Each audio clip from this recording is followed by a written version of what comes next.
What you doing at Westport tonight? We're just hanging out. And so, are you single or in a relationship? Not gonna answer that one. Wait, it in?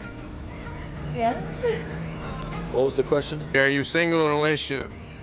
I'm in a relationship. With her?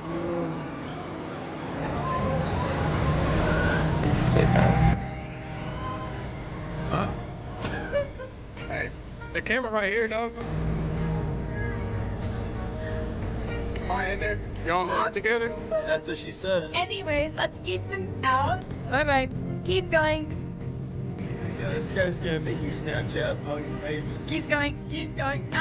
They say for like 6 months we're in a relationship. They say on camera they're not. I always feel bad for those guys. Looks like I was one.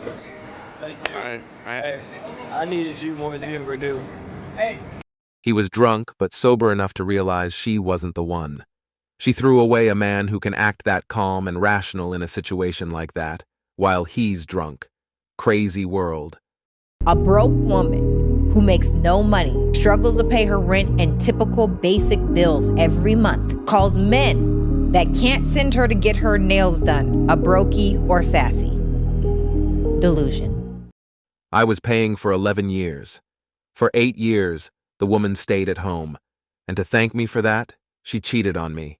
Never again. Man or woman, who has a harder life? Woman. Women have a harder life? Yeah. Woman. Yeah. Woman. Why? Because we have to deal with inequality for a long time and currently do so as well. What do men have that women don't? Basic human rights. Which right do? For instance, Payments. and you guys have free, I'm not gonna say what it is, but we don't have like the same access, for instance, to birth control. Like our Men have access to birth control? No, Viagra. For instance, your medical plan covers that, and my medical plan doesn't cover birth control. Men take pain and smile. Women take pain and receive pity from others. We men don't even get asked how we are or how we feel.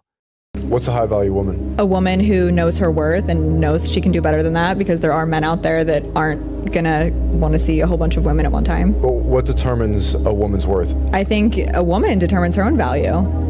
See, that's the difference between men and women. Like, a man can't just determine their value. The world dictates how valuable you are. The marketplace, you're saying. Right. Like, women could just make up how valuable she is in her head and then just assume that the world should follow that. But we can't operate like that. Imagine if I said like that, I'm just worth that. Like, why? Because I believe it. Everybody would think that I'm delusional, but women can believe that. She absolutely evaded the question because she had no answers. Girls tell guys exactly what they want with subtle hints. Example, I have left these flowers here for 3 weeks dead. They've been here dead on the table for 3 weeks, and I've been thinking, my boyfriend passes this table 6 billion times a day. He sees this 6 billion times a day. One of these times he's gonna pass by and think, the flowers are dead, they're crumbling all over the table. I think it's probably time to replace the flowers. I was sadly mistaken, as Justin Bieber said. I was sadly mistaken, and now I have to throw these flowers away, and I'm gonna probably get new ones for myself. I just feel like that was the most subtle hint I could have possibly left. You know what your man's actually probably thinking is that you must really like those flowers because you're keeping them for a long time, and he's not going to touch them because you must really like them. Or he didn't even notice the flowers were there. Now, what he might notice is an empty vase with nothing in it. Maybe a little bit of water. Maybe try that. Or maybe just tell him what you want and don't make him read your mind. Imagine if she bought him a case of beer and he left all the empties around the house as a subtle hint that he wants more beer. I made his nose bleed. Did he hit you? He hit me back and gave me a concussion. Broke his nose? Yeah. I'm so sorry that you went through that. Wait, you're sorry. I'm just what saying, do you mean? like, You're sorry About that whole situation. Domestic violence is a really big. big thing. Domestic violence. It's Who's something the to play victim? with. Who's the victim? That's what I'm saying. Like, Was she the victim? The guy. Why did you hit him first? Because That he sounds was like playing victim with me. blaming. Why was he playing with you? He was playing That's with just me. victim. It's not okay for her to be hitting blaming. somebody. It's not okay for It's her to what hit I'm saying. somebody. So that's It's what not, I'm I'm not saying. saying So that he hit me either. back. So But I'm saying like, who's in the wrong? were you hospitalized with a concussion? That's not the point. Wait, did So- this actually happen? No, this actually happened. Yeah. Okay. She made his nose bleed. I'm No, I no. felt She broke his nose. Not just a nosebleed. She said broke his nose. No, she said broke. I broke his nose and then he hit me back because so like No, absolutely not. Not justified. No. For him to hit for her him back. to hit me back. For him to hit you back, was that Yeah. justified? A man should never hit he a was, woman. like, This is 20 why. 20 times They're stronger gonna give than you a me. concussion. You guys want to end up in jail. She committed domestic violence. He acted in self-defense and in the spirit of equality. Basically, a feminist. There's been so many times where women say to me, it's like, oh, I told him I want a divorce, but hoping he'd come back for me, but he let me pack my bags. So sometimes they file for divorce or take it that far as a way of testing their partner. And if they're with quite a healthy partner, they'll think you mean it. So many women try to. I like when she said this. Sometimes they file for divorce or take it that far as a way of testing their partner. And if they're with quite a healthy partner, they'll think you mean it. The easiest way to lose a confident man who knows himself is to use this type of strategy. It only works with guys who aren't sure about themselves or are dependent on their spouse. Don't try it with a mature and secure guy because you are going to lose him.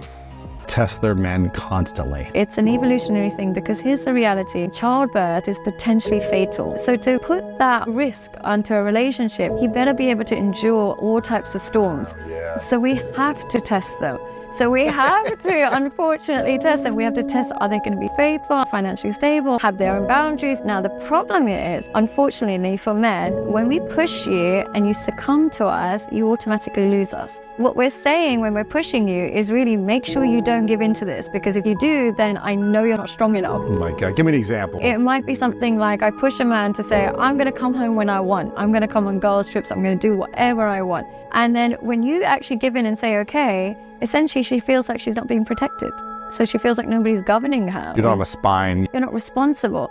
Or she might say, I'm talking to my ex-boyfriend. And you say, I don't feel comfortable with that. She'll be like, no, you have to, I have to. Fine, he accepts it. Essentially, she's saying that you don't mind if I have an affair. Bye. Essentially, what we're begging for sometimes is the boundary. We're not looking for you to bow down. So hard for men to figure that out. Right, though, isn't it? right. I feel so bad So for men. funny. It's like reverse psychology all the time, unfortunately. I will let 10,000 women go if they try that. A healthy woman shouldn't be asking for divorce unless she means it. It's a serious matter. A good man, at least in my culture, will tell her to take space, maybe spend time at her parents' home, to think whether that is what she truly wants. They also risk getting the boundary enforced. Guys with a backbone and options won't try to control you. We will just let you go on your way. If you're going to give an ultimatum, be prepared for the worst-case scenario. My first wife gave me an ultimatum. She left me a note saying to get out because she wanted a divorce. The relationship was going very badly at the time. I packed my stuff and left that day. She called later, wondering why I had left. I never saw her again. No kids in the relationship. She had nothing to hold over me and overplayed her hand. There's been some great work on what behavioral markers predict divorce in couples counseling. Really solid work. Okay, so here's one predictor. When the couple is talking in front of a therapist and one of them or the other or both roll their eyes, there's like a 95% chance they're going to be divorced within 6 months. And that's contempt, eh? But here's another cool fact from that research. If you have people track the number of positive and negative interactions with their partner, you can calculate ratios, and then you can see what the ratio is that lends itself to the successful maintenance of a relationship. And so you might think, well, the more positive interactions, the better. And that's kind of true. So if it falls below 5 positive to 1 negative, the relationship is in danger. Yeah. But if it rises above 11 to 1, the relationship is also in danger. Well, you want support and love, and you want most of your interactions to be positive. But you want your partner to slap you now and then when you're being stupid. The 4 horsemen of relationship destruction are contempt, stonewalling, defensiveness, and criticism. My own dreams? Who cares about that? I'm going to live out my dreams vicariously through my children. They're the ones that matter. These helicopter parents today have it all wrong. If you don't let your kids fall, how will they ever learn how to outrun others? I've been reading online about how to be a healed parent and break generational curses, but there's so many expert opinions out there. I'm so confused. I just don't want to mess my kids up. The world is so unsafe right now for kids. Everything is so expensive, and I have my own issues. Why would I drag a poor innocent kid into this mess? We really are doomed as a society. Who loves more, men or women? Men. Why? Loves more. Why do you think so? Because I guess when they think about love, they just thinking about the woman, but we think about a lot of details, not only about the man. We think what he has, is he smart, what about the future with him, can we make a family with him? But the man, like, if I love, I don't care about her. That's a keeper for sure. We men need to protect her at all cost before feminism and bullshit ruins her. Thanks for watching Sigma Traits. As always, we're looking forward to your support. So please hit the like button, share this video with your friends, and subscribe to the channel to stay updated with everything.